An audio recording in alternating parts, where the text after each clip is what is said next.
There's no denying that white people in the U.S. have had privileges throughout history that people of color simply haven't.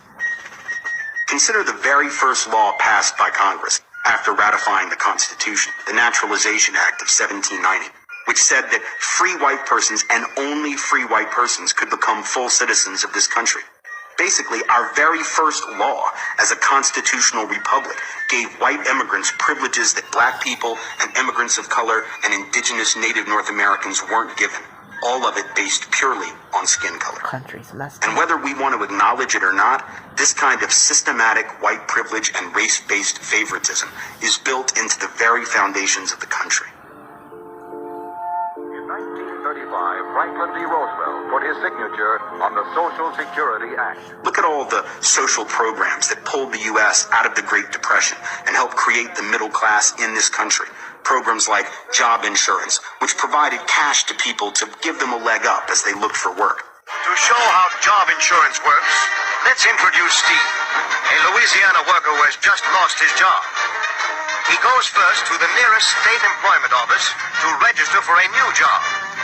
Steve needn't hesitate about going in, because this office was set up just to help people like him. But while Steve in Louisiana could apply for job insurance, not everyone else could. Of course, he cannot collect if he belongs to any of the groups of workers that the law does not insure. These are agricultural workers, domestic service in private homes. Agricultural workers and domestic service workers didn't qualify for assistance, and it turns out this had everything to do with race. These two jobs were overwhelmingly held by black people, and over 80% of all blacks worked in those professions. So the only way FDR could get Southern Democrats to support the Social Security Act was if he agreed to exclude those workers from benefits.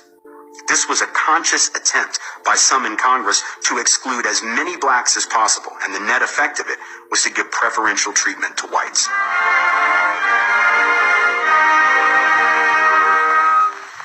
Thousands of people get a big thrill out of looking at model houses, and a much bigger thrill when they buy one. It was the same story with crucial housing assistance for the American middle class.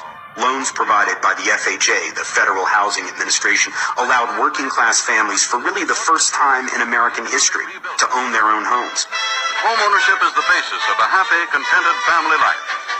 And now, through the use of a National Housing Act insured mortgage, is brought within the reach of all citizens. But the way the bill was written, the American dream of home ownership wasn't within the reach of everyone.